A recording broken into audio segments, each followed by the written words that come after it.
मालवा मध्य प्रदेश की वो महारानी जो युग का विश्वास बनी, जनता की आस बनी, जनता को भूल निज शोक सहलाती है। देवी राजमाता से अहिल्या बनी लोक माता, शासिका साहसी पुण्य श्लोक कहलाती है, पुण्य श्लोक कहलाती है। नमस्कार मित्रों, मैं शाश्वत भार्गव आज आपके लिए इंदौर की महारानी अहिल्याबाई होलकर के जीवन से 3 ऐसी छोटी कहानी लेकर आया हूँ जो हमारे लिए बहुत कुछ सिखाती हैं, कुछ हमें बनाकर जाती हैं। आइए पहले महारानी अहिल्याबाई होलकर के बारे में कुछ जानते हैं। इनका परिचय जन्म 31 मई सन 1725 ईस्वी में हुआ, जो कि महाराष्ट्र के अहमदनगर के छौणी गांव में था। इनके पिताजी मलकोजीराव शिंदे गांव के पाटिल थे और सबसे पहली मुलाकात इंदौर के राजा मल्हार राव होलकर से अहिल्याबाई की तब हुई जब वो छौनी से निकल रहे थे और तब अहिल्याबाई छोटे से ही बहुत सेवा भाव था। तो उस वक्त अहिल्याबाई जो थी मंदिर के बाहर गरीबों को अपने हाथ से भोजन करा रही थी। उसी वक्त राजा ने अहिल्या को देख करके और अपने पुत्र के लिए अहिल्या के पिता मनकोजीराव शिंदे से अहिल्या का हाथ मांग लिया।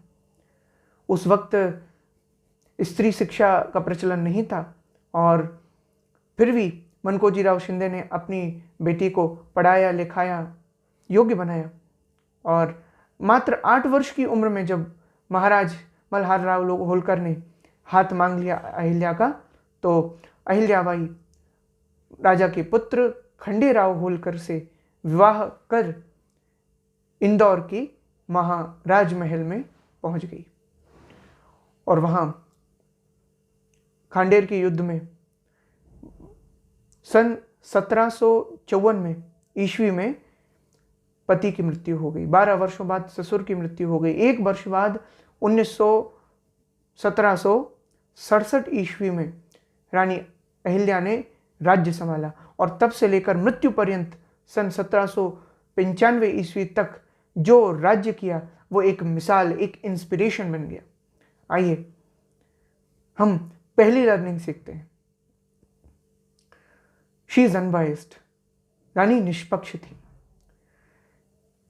लोक प्रसिद्ध घटना है, एक बार इंदौर का जो बाजार था वहां से अहिल्याबाई का बेटा मालोजी राव निकल रहा था और उसके रथ से टकराकर एक बछड़े की मृत्यु हो गई।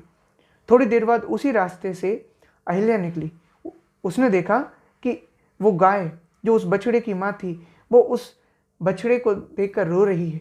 अहिल्याबाई ने सारी घटना का जायजा लिया और क्रोध में सीधी दरबार में पहुंच गई और दरबार में जाकर उसने मालोजी की पत्नी को बुलाया और उससे पूछा कि अगर कोई तुम्हारे पुत्र को तुम्हारी आंखों के सामने मार दे तो तुम उसे क्या दंड देना चाहोगी। उसने कहा मृत्युदंड। तो उसी वक्त महारानी अहिल्याबाई होलकर ने यह आदेश दिया मालोजीराव को तुरंत पकड़ा जाए, बीच बाजार में रस्सियों से बांधकर छोड़ दिया जाए और रथ से टकराकर मृत्यु कर दी जाए, प्राण दंड दिया जाए। तो सब एकदम आश्चर्य में पड़ गए और ऐसा ही किया गया। मालोजी राव को रस्सियों से बांधकर रास्ते पर पटक दिया गया, लेकिन कहा जाता है उस रथ का सारथी बनने के लिए कोई तैयार नहीं हो रहा था। तब आखिर अहिल्याबाई स्वयं उस रथ पर चढ़ गई और अपने ही बेटे को प्राण दंड देने के लिए वो उस रथ को चलाकर मालोजी तक पहुंच ही रही थी। तो एक ऐसी घटना हुई कि ये कथा एक लोक प्रचलित कथा बन गई कि जिस गाय के बछड़े की मृत्यु हुई थी वही गाय मालोजी राव के सामने आ गई। और ऐसा एक बार नहीं, रानी अहिल्या बार बार घूम करके वहां पे आई, लेकिन बार बार वो गाय सामने आ गई। तब मंत्रियों ने कहा महारानी अब आप इनको क्षमा कर दीजिए, ये गाय भी यही चाहती है कि अब किसी और के भी बच्चे की इस तरह से मृत्यु न हो। तब जाकर रानी अहिल्या ने अपना रथ वापस लिया। कहा जाता है ये घटना जिस बाजार में हुई थी आज भी इंदौर के उस बाजार को आड़ा बाजार कहा जाता है, क्योंकि गाय आड़े आ गई थी। दूसरी इंस्पिरेशन, दूसरी टीचिंग्स हमको जो महारानी अहिल्याबाई से लेनी चाहिए वो ये है कि महारानी अहिल्याबाई होलकर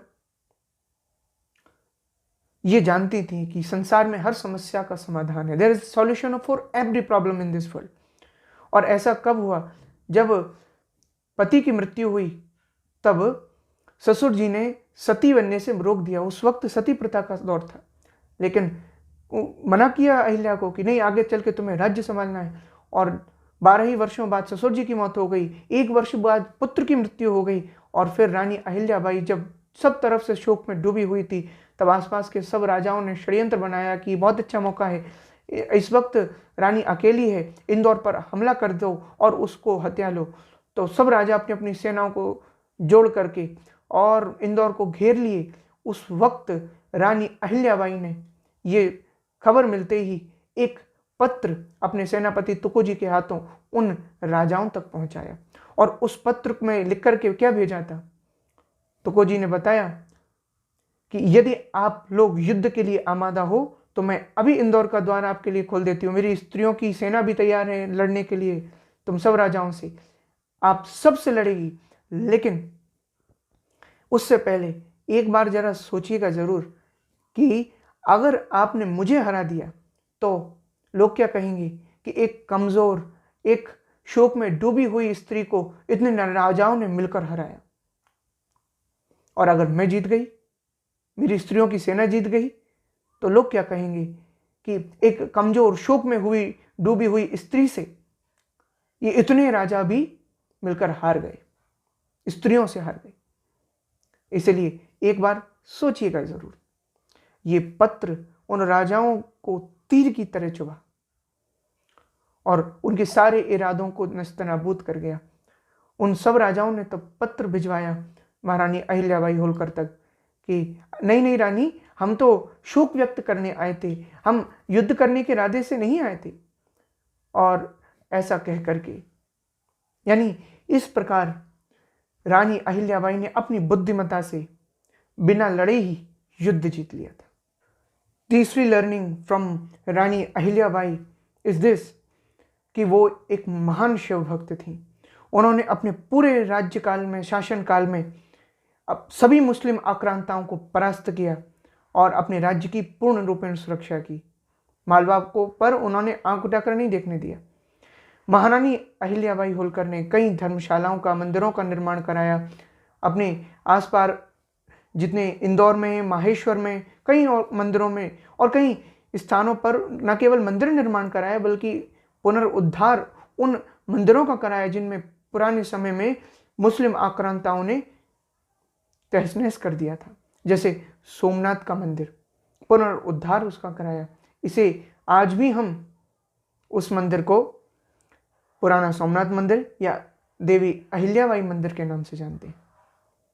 महारानी अहिल्याबाई महान शिव भक्त थी, बिना शिव जी की पूजा के जल की एक बूंद अपने मुख में नहीं जाने देती थी। और इस तरह उन्होंने जब भी राज आज्ञा जारी की तो उनकी हर राज आज्ञा में श्री शंकर लिखा जाता था, रानी का खुद का नाम नहीं। और ऐसा ही हुआ जब तक भारत आज़ाद नहीं हुआ और इंदौर में जब तक भी कोई शासन रहा तब तक उस राज आज्ञा में श्री शंकर ही लिखा जाता रहा। वहाँ पर जो पैसे चले उनमें नंदी का चित्र होना, बिल्वपत्र का चित्र होना, ये हुआ।